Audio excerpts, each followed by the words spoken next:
आप सभी को जय मसीह की। परमेश्वर का धन्यवाद हो इस सुंदर समय के लिए।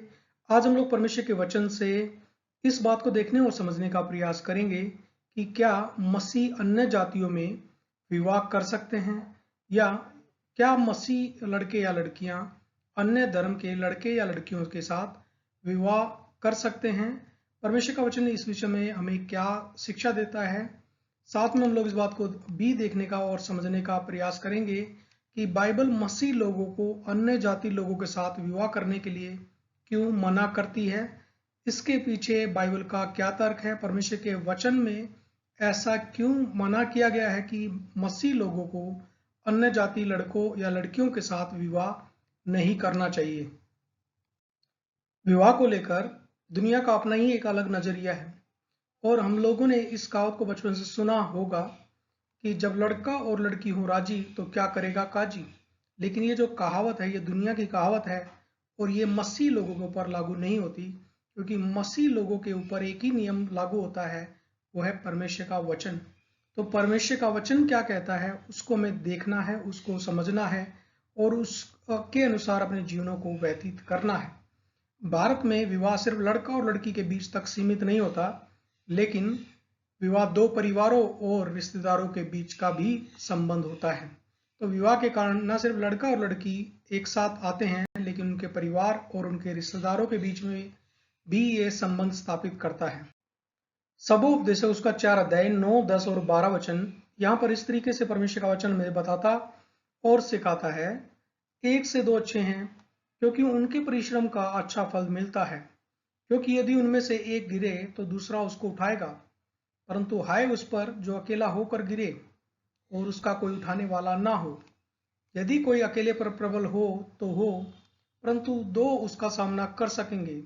जो डोरी 3 तागे से बटी हो वह जल्दी नहीं टूटती।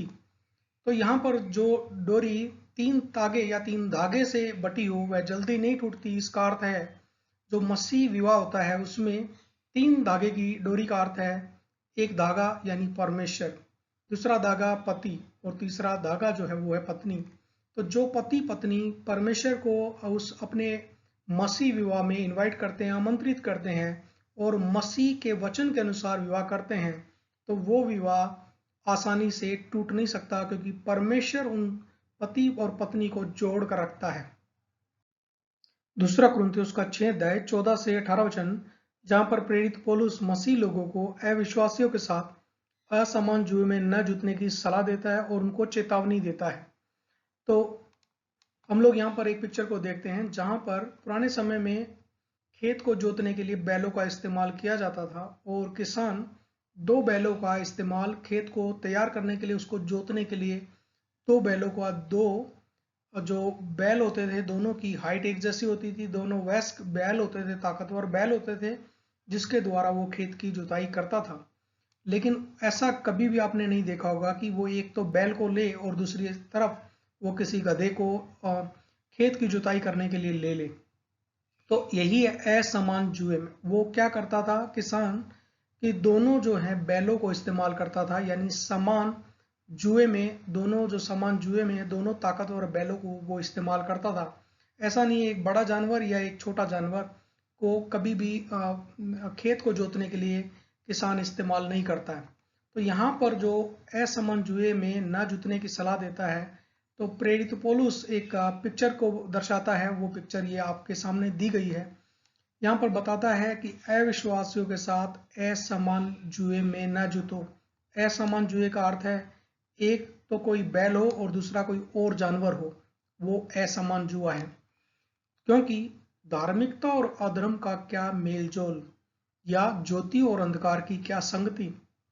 आपने इस बात को देखा होगा कि धार्मिकता और अधर्म दोनों एक साथ नहीं रह सकते। ज्योति और अंधकार का भी कोई मेल नहीं है।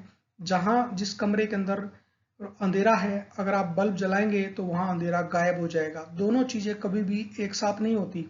जब दिन का समय होता है तो सूर्य होता है, और सूर्य के रोशनी की वजह से अंधेरा गायब होता है, और जब सूर्य छिप जाता है तो अंधेरा आ जाता है। तो लेकिन दोनों चीजें कभी भी एक साथ रहती नहीं। 15 वचन, और मसीह का बलियाल के साथ क्या लगाव, यानी मसीह परमेश्वर और दूसरा बलियाल यानी शैतान का आपस में कोई लेना देना नहीं। या विश्वासी के साथ अविश्वासी का क्या नाता।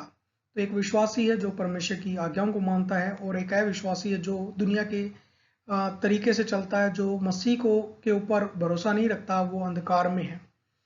16 वचन, और मूर्तों के साथ परमेश्वर के मंदिर का क्या संबंध, क्योंकि हम तो जीवते परमेश्वर का मंदिर हैं। जैसा परमेश्वर ने कहा है, मैं उनमें बसूंगा और उनमें चला फिरा करूंगा, और मैं उनका परमेश्वर हूंगा और वो मेरे लोग होंगे।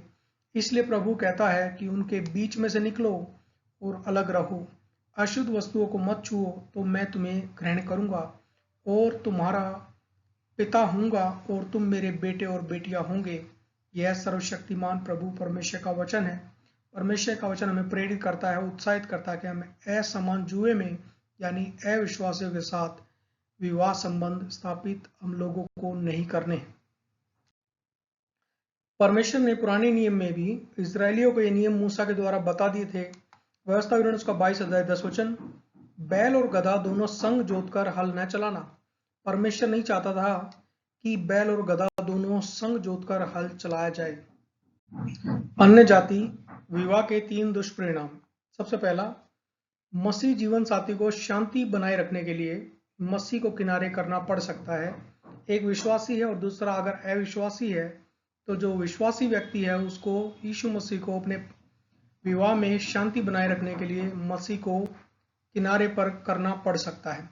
दूसरा, अविश्वासी साथी जो है वो महत्वपूर्ण आध्यात्मिक गतिविधियों से बाहर अपने को महसूस करेगा। तीसरा, तनाव के कारण या तो विवाह टूट जाएगा या विवाह एक समझौते की तरह होगा जिसमें दोनों साथी अकेला और दुखी महसूस करते हैं, और इन तीनों का प्रभाव उस व्यक्ति के जो विश्वासी है उसके प्रार्थना के जीवन पर, अन्य विश्वासियों के साथ संगति में, आत्मिक जीवन में, और जब उनके बच्चे पैदा होंगे तो बच्चों की परवरिश, बच्चों को समझ में नहीं आएगा कि वो पिता के विश्वास के अनुसार चलें या माता के विश्वास के अनुसार चलें। तो बच्चों के अंदर हमेशा ये असमंजस की स्थिति होगी कि वो पिता के विश्वास को पहला स्थान दे या माता के विश्वास को पहला स्थान दे। मसीह जवान लड़के और लड़की विवाह के लिए कहते हैं कि लड़का लड़की मुझे पसंद करता है या करती है और उसको मेरे यीशु मसीह पर विश्वास करने से कोई आपत्ति नहीं है।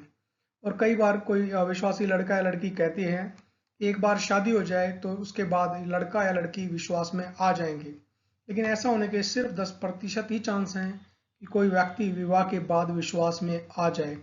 और बहुत सारे लोग इस बात का जवान लड़के लड़की तर्क भी देते हैं कि अगर उस लड़की से विवाह हुआ या उस लड़के से विवाह हुआ तो वो लड़का की आत्मा बच जाएगी, उसकी आत्मा का भी उद्धार हो जाएगा। लेकिन ये शैतान का एक जाल और फंदा है। 90% ऐसा होने के चांस बिल्कुल नहीं है। फिर भी परमेश्वर का वचन और परमेश्वर का पवित्र आत्मा जो आपकी अगुवाई करे वैसा निर्णय आप ले सकते हैं। कुछ मसीह जवान प्रेम संबंध के कारण अन्य जाति लड़कों या लड़कियों से विवाह कर लेते हैं। इसके उनको गंभीर परिणाम भुगतने पड़ते हैं। कुछ जवान लड़के लड़कियां तो अपने माँ बाप की आज्ञा के विरुद्ध जाकर ऐसे विवाह कर लेते हैं और अपने जीवन में विपत्ति को आमंत्रित करते हैं। सुलेमान जो कि दुनिया में सबसे बुद्धिमान राजा हुआ, और उसका मन भी अन्य जाति रानियों ने अपने देवी देवताओं के पीछे फेर दिया और उसने परमेश्वर का इनकार किया। परमेश्वर की विधियों को उसने तोड़ दिया अन्य जाति रानियों के साथ विवाह करने के बाद।